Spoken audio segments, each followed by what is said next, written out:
ایک رائے یہ ہے کہ ایک وقت میں آ کر جنت بھی ختم ہو جائے گی، روح انسانی جہاں سے صادر ہوئی تھی نہیں لوٹ جائے گی، ذات بات یہ ہے ذرا ٹیڑھی کھیر، یہ صرف صوفیہ کا قول ہے، اگرچہ عقلی ہے، منطقی ہے، لیکن یہ کہ میں اب یہ آپ سے عرض کر رہا ہوں کہ میں اس دوسری رائے کا بھی قائل ہوں، انا للہ و انا الیہ راجعون، عشرت قطرہ ہے دریا میں فنا ہو جانا۔ اہل سنت کا اجماعی عقیدہ یہ ہے کہ جنت اور دوزخ دونوں ابدی ہیں، ہمیشہ ہمیشہ ہمیشہ ہمیشہ، کوئی اختتام نہیں ہے نہ جنت کا نہ دوزخ کا۔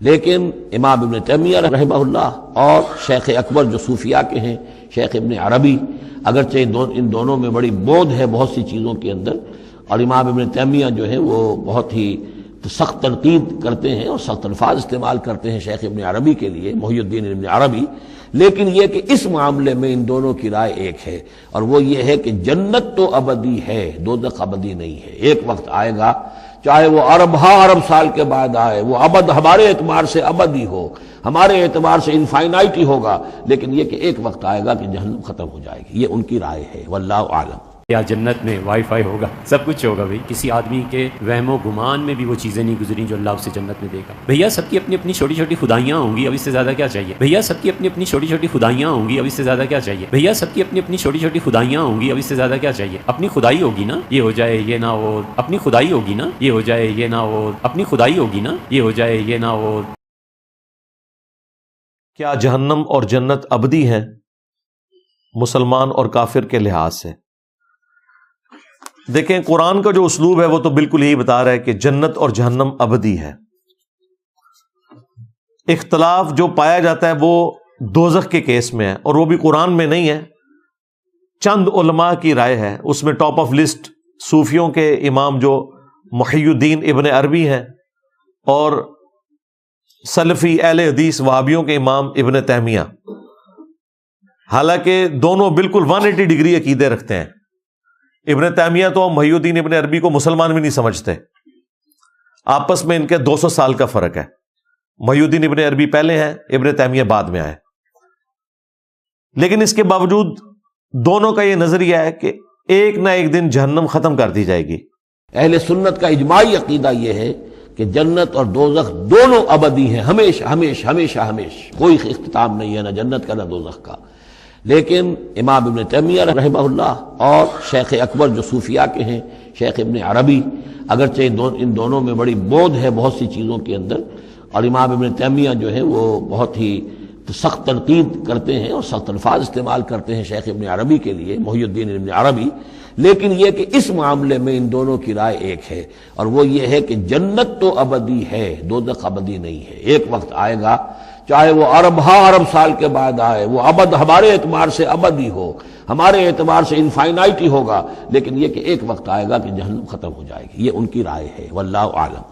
اور بیسک پرنسپل انہوں نے یہ گھڑا ہے کہ جنت کے لیے جب بھی قرآن میں لفظ آیا وہ آیا خالدین فیہا ابدا، کہ جنتی جنت میں رہیں گے ہمیشہ ہمیش، جبکہ جہنم کے لیے آیا ہے خالدین فیہا، جہنمی رہیں گے جہنم میں ہمیشہ۔ وہ کہتے ہیں ابدا کے الفاظ نہیں ہیں، تو وہ بھی میں نے ان کی ڈاکٹرن توڑی تھی کہ قرآن میں موجود ہے خالدین فیہا ابدا، جہنمیوں کے لیے بھی وہ آیات بھی موجود ہے۔ ماڈرن ایج میں اس مسئلے کو دو بڑے بندوں نے اٹھایا، جس طرح وہاں وہ 180 ڈگری ہے نا، یہاں پہ بھی دو بندے 180 ڈگری ہیں، ہمارے استاد ڈاکٹر اسرار صاحب رحمہ اللہ اور ہمارے استاد جاوید احمد غامدی صاحب حافظہ اللہ تعالی۔ دونوں نظریات میں ایک دوسرے کے بالکل خلاف ہیں، لیکن دونوں اس ماڈرن ایج میں اس مسئلے کو گود لیے ہوئے ہیں کہ جنت تو ہمیشہ کے لیے ہے، لیکن جہنم کبھی نہ کبھی اللہ تعالیٰ ختم کر دے گا کروڑوں اربوں سال کے بعد۔ اور دلیل وہ بزرگوں سے لیتے ہیں یا قرآن کی اس آیت سے لیتے ہیں کہ اللہ تعالیٰ نے فرمایا کہ جنتی جنت میں رہیں گے ہمیشہ ہمیش جب تک زمین و آسمان قائم ہے۔ یہ محاورتاً ایک بات ہو رہی ہوتی ہے قرآن میں، مگر تیرا رب چاہے۔ جو بھی معاملہ فرمائے. وہ کہتے ہیں اس میں جو آیا اور لیکن ساتھ آیا کہ تیرے رب کی عطا جو ہے وہ غیر محدود ہے. اس کا مطلب ہے جنت کے لیے آیا کہ اللہ تعالیٰ کبھی یہ نہیں چاہے گا کہ جنت ختم کر دی جائے. جہنم کے لیے جو ہے وہ اس طرح کے الفاظ نہیں آئے ہیں, اس لیے جہنم کے چانسز ہیں کہ ختم ہو جائے. تو یہ کورالٹیز بنا کے انہوں نے اس طرح کے رزلٹ نکالے ہیں. بل ایک بات جو ہے نا وہ غامدی صاحب کی بڑی وزنی ہے, اس عقیدے کے اعتبار سے نہیں, لیکن اس میں بیان کرتے ہوئے انہوں نے ایک بات بڑی زبردست کی تھی کہ جنت اللہ تعالیٰ کا وعدہ ہے جو اس نے پورا کرنا ہے اہل ایمان کے ساتھ, کیونکہ اللہ تعالیٰ اپنے وعدے کی خلاف ورزی نہیں کرتا.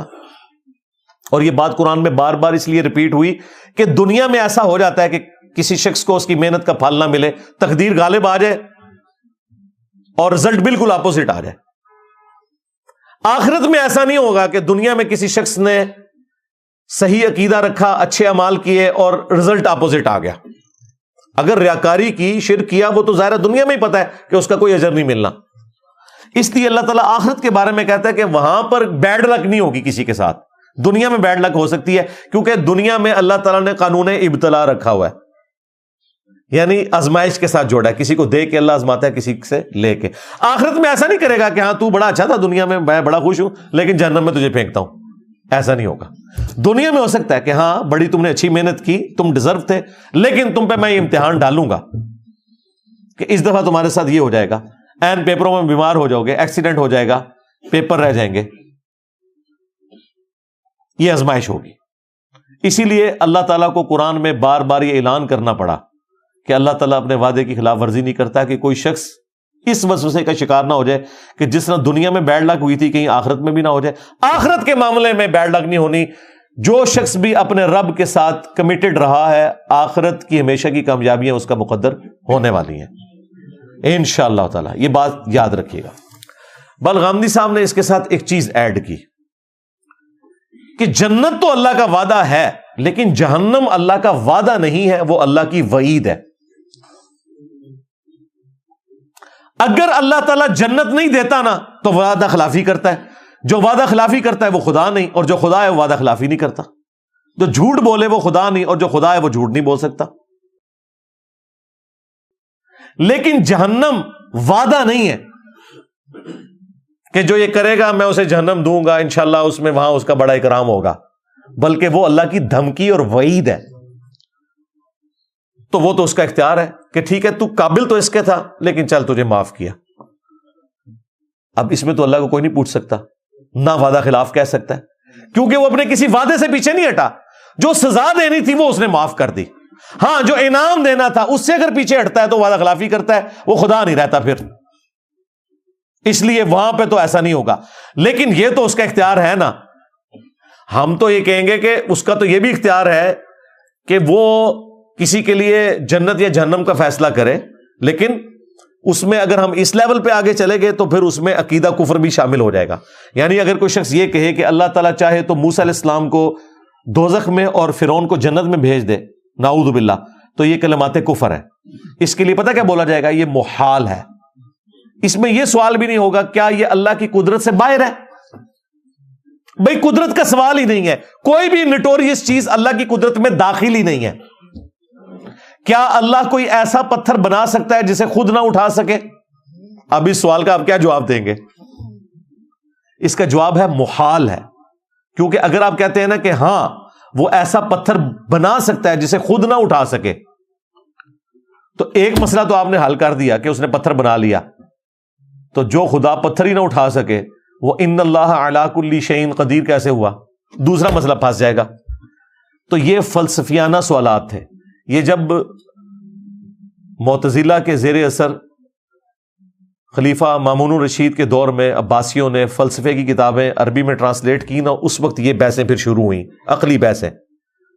تو پھر علم الکلام ایجاد کیا گیا کہ ان باتوں کے جواب آپ نے کیسے دینے ہیں. اس کے لیے دو ٹرمز ڈیوائز ہوئیں, محال اور مقدور. محال وہ چیزیں ہیں جو اللہ تعالیٰ کی قدرت میں داخل نہیں ہیں, اور اس میں قدرت کا نقص نہیں ہے, بلکہ وہ بائی ڈیفینیشن ہی چیزیں غلط ہیں.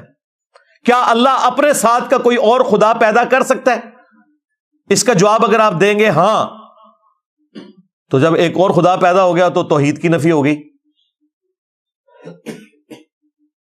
پھر دوسری بات، جب وہ پیدا ہو گیا تو وہ تو خدا ہوئی نہ، وہ تو مخلوق ہے.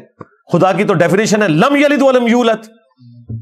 خدا تو پیدا نہیں ہوتا، وہ تو ہمیشہ سے ہے. اور اگر آپ کہیں کہ نہیں پیدا کر سکتا تو لوگ کہیں گے آپ نے قدرت کی نفی کر دی کہ اچھا یہ کام تو وہ نہیں کر سکتا. تو اس کا جواب یہ ہے یہ محال ہے، یہ بائی ڈیفینیشن ہی غلط ہے. اس کے اگینسٹ کچھ چیزیں ایسی ہیں جو مقدور ہیں، اگرچہ وہ اللہ نے کی نہیں ہوئی لیکن قدرت میں داخل ہے. مثلا کیا اللہ اس بات پر قادر ہے کہ زمین سے کوئی ایسی سیڑھی بنائے کہ ہم آسمان پہ چڑھ جائیں؟ ہم کہیں گے کہ ہاں اللہ تعالیٰ ایسی سیڑھی بنا سکتا ہے.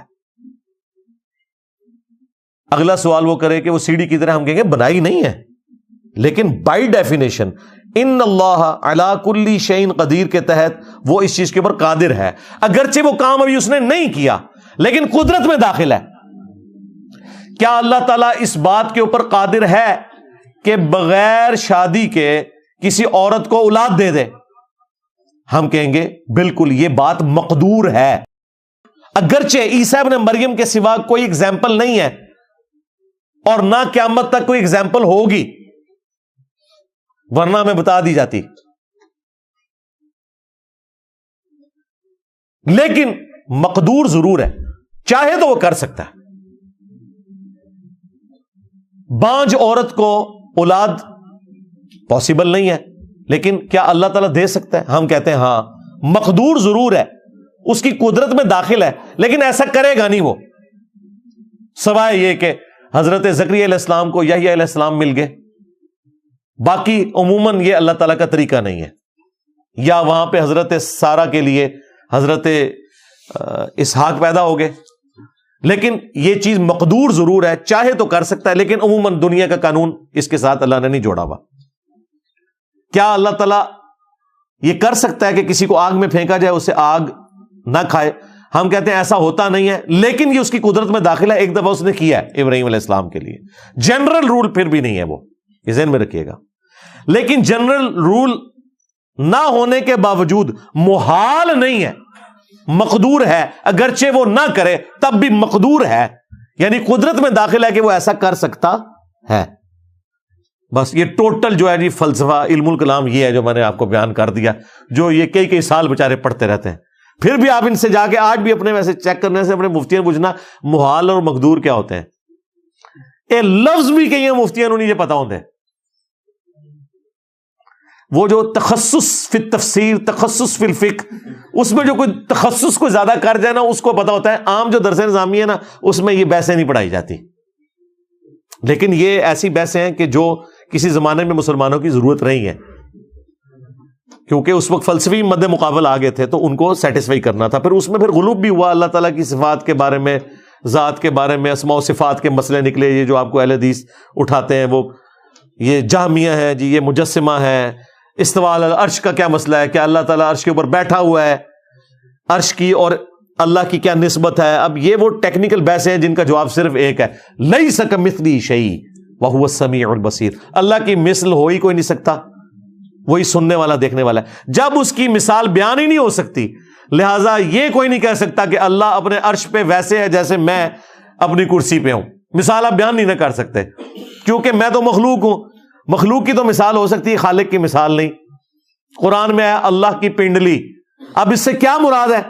وہ اللہ کے ساتھ خاص ہے. اللہ کی کرسی، اس سے کیا مراد ہے؟ وہ اللہ کے ساتھ خاص ہے.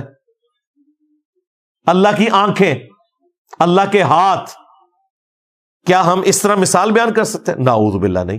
تو قرآن میں کیوں آیا؟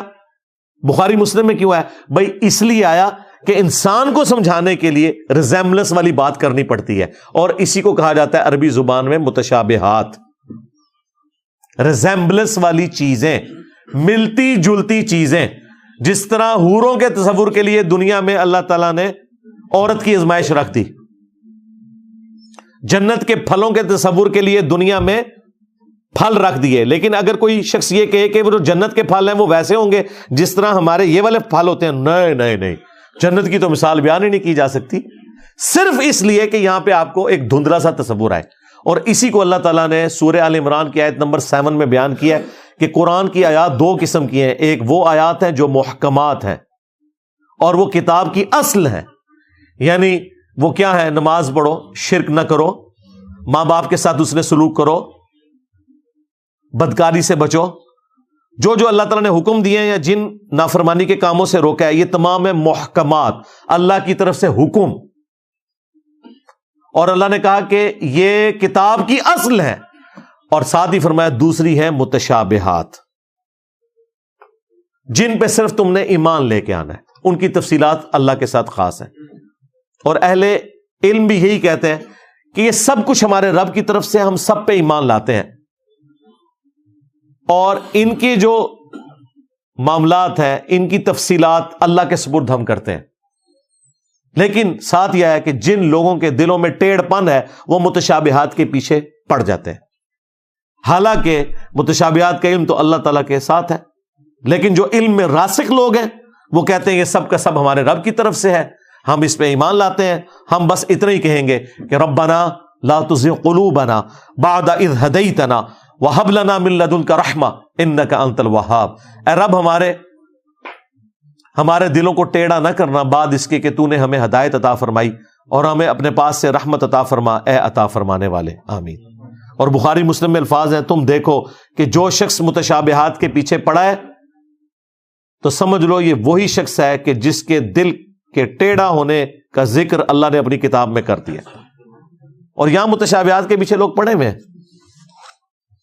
جی شہید زندہ ہے، جی تو زندہ سے تو مانگ سکتے ہیں. جی قرآن میں لکھا ہے، قرآن میں تو نہیں لکھا ہوا شہید زندہ ہے، نہیں لکھا ہوا ہے سرکار. قرآن میں لکھا ہے شہید زندہ ہے لیکن تمہیں اس کی زندگی کا شعور نہیں، یہ لکھا ہوا ہے قرآن میں. جب شعور ہی نہیں ہے تو پھر زندہ کہاں سے ہوا؟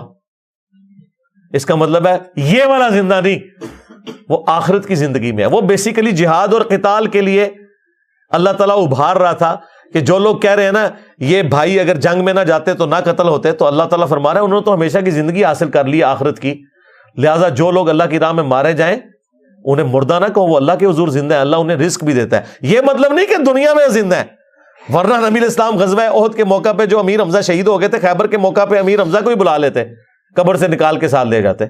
اور اس سے بڑی پھکی یہ ہے کہ اگر شہید زندہ ہے تو شہید کی بیوی مرنے کے بعد عدت پورا ہو کے اگلا نکاح کیوں کر لیتی ہے؟ اگر وہ نکاح کر رہی ہے تو بدکار عورت ہے پھر وہ، کیونکہ اس کا خاوند تو زندہ ہے. نہیں وہ اور زندہ ہے. ہاں داڑھ تھلے آئے ہو نا میرے. اسما بنت امیس حضرت علی کے بھائی جعفر طیار کی بیوی تھی، غزوہ موتا میں شہید ہوئے. عدت پوری ہوئی تو حضرت ابوبکر نے نکاح کیا، ان سے محمد بن ابی بکر پیدا ہوئے. حضرت ابوبکر فوت ہو گئے تو اسی اسما بنت امیس کے ساتھ حضرت علی نے نکاح کیا اور محمد بن ابی بکر کی پرورش بھی کی اور عبداللہ بن جعفر کی بھی، اپنے بھتیجے کی بھی پرورش کی. یہ دو بیٹے ایسے ہیں جو حضرت علی کے اس عورت کے پہلے خاوندوں سے، لیکن پرورش حضرت علی نے کی ہے. اور عبداللہ بن جعفر کو تو اپنی بیٹی زینب بھی دے دی جو کربلا میں ساتھ تھی امام حسین کے. ان کے دو بیٹے بھی اون اور محمد شہید ہوئے اور زینب نے دربار یزید میں خطبہ بھی دیا. تو شہید زندہ ہے لیکن آخرت کی زندگی کے ساتھ. اس لیے یہ جو اس طرح کے جو بحثیں آتی ہیں نا تو اس میں تھوڑی احتیاط کریں. اگلے دن ہمارے لائیو سیشن میں بھی ایک بھائی نے ڈاکٹر اسرار صاحب کی کوئی پرانی ویڈیو نکال کے نا کوئی 30-35 سال پرانی، جب وہ چاک کے ساتھ بلیک بورڈ کے اوپر پڑھا رہے تھے، وہاں سے وہ انہوں نے کہیں وہ دیکھ لی تھی، وہ نکال کے جی ہمیں بھیج دی کہ جی یہ ڈاکٹر اسرار صاحب تو اس میں یہ کہہ رہے ہیں کہ جی جنت بھی ختم ہو جائے گی. میں نے کہا یار جہنم کے ختم ہونے کا تو انہوں نے کہا تھا کہ میرا نظریہ ہے، میرا ذاتی ایک کہنا ہے، لیکن جنت بھی ختم، پھر تو کام بھی مک گیا ہے. کیونکہ جنت اگر ختم ہو جانی ہے پھر تو یہ ساری تکلیفیں اٹھانے کی ضرورت ہی نہیں ہے، نعوذ باللہ. تو بیان القرآن میں تو ایسی، میں نے کہا کوئی بات نہیں، میں نے بیان القرآن سنا ہے، اس میں انہوں نے ان آیات کے اوپر پوری بحث کی ہے قرآن حکیم کی، لیکن اس میں انہوں نے صرف جہنم کے ختم ہونے کا ذکر کیا تھا، جنت کے ختم ہونے کا نہیں. تو خیر بعد میں انہوں نے ویڈیو بھیجی تو وہ ویڈیو میں واقعی ڈاکٹر اسرار صاحب نے پتہ نہیں، اب وہ مسئلہ یہی ہے کہ جو بھی صوفیوں کے ساتھ بیٹھے نا اپنا بیڑا غرق کروا ہی لیتا ہے. تو وہ انہوں نے صوفیاء کے حوالے سے وہ وحدت الوجود کو کرتے کرتے پتہ نہیں گراف بنا کے انہوں نے کہا پھر ایک دن ایسا بھی آئے گا سارے ہی دوبارہ اللہ کی ذات ہی صرف رہ جائے گی اور پھر سب کچھ ختم کر دیا جائے گا. اور ایک رائے یہ ہے کہ ایک وقت میں آ کر جنت بھی ختم ہو جائے گی, روح انسانی جہاں سے صادر ہوئی تھی نہیں لوٹ جائے گی. ذات بات یہ ہے ذرا ٹیڑھی کھیر, یہ صرف صوفیاء کا قول ہے, اگرچہ عقلی ہے منطقی ہے, لیکن یہ کہ میں اب یہ آپ سے عرض کر رہا ہوں کہ میں اس دوسری رائے کا بھی قائل ہوں, انا للہ و انا الیہ راجعون. عشرت قطرہ ہے دریا میں فنا ہو جانا. توبہ توبہ. میں نے کہا جی ایسی تو جنت کے لیے پھر کوئی کوشش کرنی نہیں چاہیے, سیدھی سی بات ہے. ہاں ہم تو اس جنت کے حصول کے لیے کوشش کر رہے ہیں جس کا وعدہ اللہ نے اپنے پیغمبروں سے اپنی کتابوں کے ذریعے کیا ہے. ہاں جی, جو کبھی ختم نہیں ہوگی, جس کی نعمتوں کو کبھی زوال نہیں آئے گا, جہاں موت نہیں ہوگی, جہاں پہ کوئی بدحالی نہیں ہوگی, جہاں انسان کبھی بوڑھا نہیں ہوگا, کبھی غمگین نہیں ہوگا, اور سب سے بڑھ کر اس کا رب کبھی بھی اس سے ناراض نہیں ہوگا اور اسے اپنا دیدار عطا کرے گا. اللہم اجعلنا منہم مع النبیین والصدیقین والشہداء والصالحین. تو اگر ڈاکٹر اسرار صاحب نے اس سے توبہ نہیں کی, ان کا اور اللہ کا معاملہ ہے. میں ان ڈاکٹر اسرار صاحب کی بات نہیں کر رہا, یہ جو ڈمی میوزیم سے آئے ہیں, یہ ڈمی میوزیم والے بھی ڈاکٹر اسرار صاحب ان کو دکھا دیں. ڈاکٹر صاحب ایسا سامنے بھیج دو. میں اوریجنل والے ڈاکٹر اسرار صاحب کی بات کر رہا ہوں. میرا حسن ظن ہے کہ وہ توبہ کر کے دنیا سے گئے ہوں گے. بہرحال اگر آپ فی نفسی عقیدے کی بات کریں, میں ہمیشہ شخصیات پہ فتوے نہیں لگاتا, صرف عقیدوں پہ, عبارتوں پہ لگاتا ہوں. یہ عقیدہ ڈنکے کی چوٹ کے اوپر گمراہی پر مبنی نہیں, صرف کفریہ عقیدہ ہے کہ اگر کسی کا یہ عقیدہ ہے کہ جنت بھی ایک نہ ایک دن ختم کر دی جائے گی, ہاں استغفر اللہ واتوب الیہ, یہ پورے قرآن کے اسلوب کے خلاف ہے. یہ جرت تو محی الدین ابن عربی نے نہیں کی, یہ جرت تو ابن تیمیہ نے نہیں کی. انہوں نے آدھی جرت کی کہ جی دوزخ ختم ہو جائے گی, لیکن جنت ختم ہونے کا ذکر تو انہوں نے بھی نہیں کیا. ایون غامدی صاحب نے جرت نہیں کی, انہوں نے بھی مانا کہ جنت ختم نہیں ہوگی, البتہ جہنم کے ختم ہونے کے چانسز ہیں.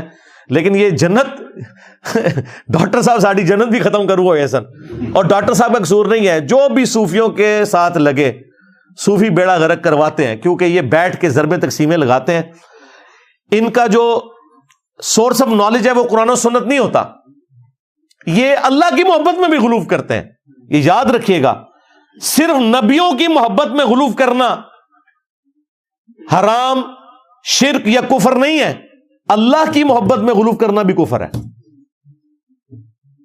کیونکہ پھر آپ اللہ کے ساتھ وہ صفات منسوب کر دیں گے جو اس کی ہے ہی نہیں ہے.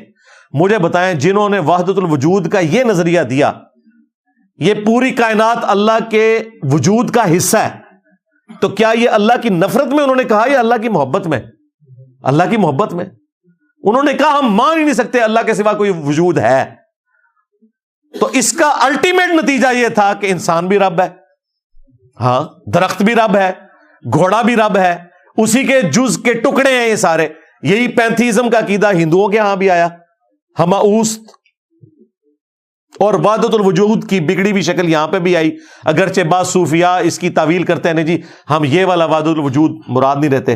اور یہی ڈاکٹر اسرار صاحب سے بھی مس ہینڈلنگ ہوئی وحدت الوجود کے مسئلے میں. پھر جب میری ان سے ملاقات ہوئی 2008 میں, تو انہوں نے کلیئر کٹ مجھے کہا کہ میں صوفیاء والے وحدت الوجود کو بالکل کفر شرک سمجھتا ہوں. یہ ڈاکٹر اسرار کا وحدت الوجود ہے کہ اس کائنات کا وجود ایک ہستی کی وجہ سے قائم ہے, باقی میں خالق اور مخلوق کا وہ فرق سمجھتا ہوں, ہم اس کا حصہ نہیں ہیں. میں نے کہا بس میرا اور آپ کا تو اختلاف اب ختم ہو گیا اس معاملے میں. انہی چیزوں پہ پھر اہل حدیثوں نے بھی ڈاکٹر اسرار صاحب کے اوپر فتوے لگائے تھے. بہرحال شکر ہے مجھے تو ان کی وفات سے 2 سال پہلے جو ملاقات ہوئی, انہوں نے کہا جی یہ ایسا نہیں ہے. لیکن یہ اب اتنے سالوں کے بعد ایک اور ویڈیو سامنے آئی ہے, وہ تو خیر بہت پرانی ہے ان کی ویڈیو, وہ کوئی 80s کی ویڈیو ہے. تو ہو سکتا ہے وہ ان کی اس ایج کی ہے جب وہ لرن کر رہے تھے چیزیں, اور آہستہ آہستہ جب انہوں نے سیکھ لی تو پھر انہیں پتہ چل گیا ہوگا کہ یہ بالکل فراڈ کے اوپر مبنی ہے. اس لیے آپ دیکھیں کسی بھی شخصیت کو آپ نے اتھارٹی نہیں ماننا. اتھارٹی اللہ اور اس کے محبوب صلی اللہ علیہ وآلہ وسلم کی مبارک ذات ہے, بالکل یہ ذہن میں رکھیے گا. باقی کو بڑے سے بڑا بزرگ ہو, اسکالر ہو, عالم ہو, امام ہو، مجتہد ہو، ایون کوئی صحابی بھی ہو، وہ اس کی ذاتی رائے ہو سکتی ہے کسی معاملے میں. اب یہاں پہ بھی میں کئی ایک مثالیں دے سکتا ہوں بڑوں سے بھی، لیکن فائنل اتھارٹی قرآن و سنت کو آپ نے ماننا ہے. بالکل یہ کلیئر کٹ ہے. یہ چونکہ آپ کا سوال آیا تھا لہذا میرے پہ کیفیت طاری ہوئی تو میں نے یہ سارا کا سارا اس میں بیان کر دیا کہ قرآن و سنت کے نظریے میں تو نہ جہنم نے ختم ہونا ہے نہ جنت نے ختم ہونا ہے. باقی یہ اللہ کے معاملات ہیں. جہنم یعنی دوزخ وہ اس کی وعید ہے، وہ چاہے تو ختم بھی کر دے، اس سے اس کی صفت عدل چیلنج نہیں ہوگی. لیکن اگر وہ جنت کو ختم کرتا ہے پھر صفت عدل بھی چیلنج ہو گئی، پھر اس کی وعدہ خلافی والا معاملہ بھی ہو گیا، پھر تو قرآن کتابوں کا مقدمہ یہ سارے کا سارا ختم ہو گیا. سیدھی سی بات ہے. تو ایسا عقیدہ تو بالکل رکھنا کفر کے اوپر مبنی ہے. گمراہی نہیں ہے یہ جناب، کفر کے اوپر مبنی ہے. یہ ذہن میں رکھیے گا. گمراہی بہت چھوٹا ورڈ ہے، ایٹ لیسٹ کفر ہے اور قرآن کے خلاف ہے. باقی یہ جو بعض لوگ سوال پوچھتے ہیں کہ یہ کیسے ہو سکتا ہے کہ 60 سال کے شرک کی سزا ہمیشہ کی جہنم ہو. جی ہونا چاہیے. یہ 60 سال کے عوض نہیں ہے سزا، اس جرم کی انٹینسٹی کے عوض ہے. شرک اتنا بڑا جرم ہے کہ اگر بغیر توبہ کیے بندہ مر جائے اور وہ جرم اس نے ایک دن کے لیے بھی کیا ہے، اس کی سزا ہمیشہ کی جہنم ہی بنتی ہے، کیونکہ جرم بہت بڑا ہے.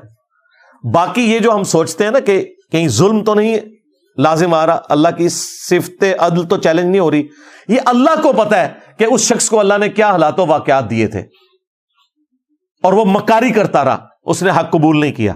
یہ ذہن میں رکھیے گا. بعض اوقات لوگ کہہ رہے ہوتے ہیں اتنے بڑے بڑے علماء نے سمجھ نہیں، اور سمجھ آ رہی ہوتی ہے. کتنے پولیٹیشنز ہیں جب اپنی جماعتیں چھوڑتے ہیں تو بعد میں بالکل 180 ڈگری باتیں کر رہے ہوتے ہیں، اس کا مطلب ہے انہیں سمجھ آ رہی ہوتی ہے. آج دیکھیں وہ سارے صحافی جو اس زمانے میں یہ کہا کرتے تھے کہ جی اس زمانے میں 2018 میں ہم لوگ الیکشن جیت کے آئے ہیں، آج وہ بھی مان رہے ہیں نہیں جی اس وقت اسٹیبلشمنٹ نے ہمیں جتایا تھا، اب اسٹیبلشمنٹ دوسری پارٹی کو جتا رہی ہے. لو جی اجماع امت ہو گیا جی، ہو گیا نا. اس وقت نہیں تھے مانتے، مان گئے نا اب. تو وقت کے ساتھ انسان مان جاتا ہے ان چیزوں کو. تو اس کا مطلب ہے اس وقت بھی انہیں سمجھ تھی کہ یہ کیا ہو رہا ہے، جان بوجھ کے مکرے بنے ہوئے تھے. چلیں یہ تو دنیا کا معاملہ ہے. آخرت کے بارے میں جو کوئی مکرا بن گیا اور آپ کو بڑا ترس آ رہا ہے کہ اس بیچارے کو سمجھ نہیں آئی اس لیے یہ کر رہا ہے، وہ اللہ کو پتا ہے یہ مکرا بنا ہوا ہے، سمجھ آ رہی ہے. یہ آپ نے حساب نہیں لینا، اللہ نے لینا ہے. اور یہ اللہ تعالیٰ کا وعدہ ہے کہ انسان کو اس وقت تک موت نہیں دے گا جب تک کہ حق اسے دکھا نہ دے. ذہن میں رکھیے گا یہ اللہ نے اپنے ذمہ کرم پہ لیا ہے. اس کے لیے ضروری نہیں کہ 100 سال کی زندگی ہو، کسی کو 20 سال میں بھی وہ حق دکھایا جا سکتا ہے جو دوسرے کو 60ویں سال میں جا کے دکھایا جائے. وہ 60 سال تک زندہ رہے گا وہ حق دیکھنے کے لیے. یہ اللہ نے اپنے ذمہ لیا ہوا ہے کہ میں نے حق دکھانا ہے، لہذا ترس نہ کھائیں اس حوالے سے اور اس کے لیے آپ دین کو بدل دیں کہ یہ کیسے ہو سکتا ہے. نہیں، اس کی بجائے دعوت و تبلیغ کا کام کریں، لوگوں کو سچائی بتائیں تاکہ وہ ہمیشہ کی جنتوں کو حاصل کر سکیں اور اللہ تعالیٰ کے غضب کے مقام جہنم سے خلاصی پا سکیں. اللہم اجرنا من النار، اللہم انا نسألک جنت الفردوس مع النبیین والصدیقین والشہداء والصالحین، آمین. اور آخری بات میں اس میں کروں گا کہ اس کائنات میں توحید خدا کا کنسیپٹ ہی ایسا کنسیپٹ ہے کہ اگر کوئی ایک چیز اوور لک نہیں ہونی چاہیے تھی نا تو وہ خدا کا تصور ہے. روزانہ آپ کو سینکڑوں ہزاروں سگنلز ملتے ہیں. صرف اللہ اپنے ذات کے ساتھ پردے میں چلا گیا، اس کے علاوہ ہر چیز سامنے ہے، اس کی ذات سامنے نہیں ہے. باقی اس کی صفات کے ذریعے اس کی قدرتوں کا جو ظہور ہے وہ اتنا سامنے ہے کہ اللہ تعالیٰ سے زیادہ کوئی ظاہر چیز ہی نہیں ہے. کائنات میں اگر کوئی چیز اوور لک نہیں ہونی چاہیے تھی نا انسان کی نظر سے تو وہ ایک خدا کا کانسیپٹ تھا. لہذا اللہ تعالیٰ جسٹیفائی ہے کہ کسی شخص کو شرک کرنے کے سبب ہمیشہ کے لیے جہنم میں پھینکے. البتہ اگر وہ اس وعید سے خود ہی پیچھے ہٹے یا کسی کی سزا معاف کرنا چاہے تو ٹھیک ہے، لیکن وہ سزا اگر معاف ہوئی بھی، تھیوریٹیکلی میں بات کر رہا ہوں،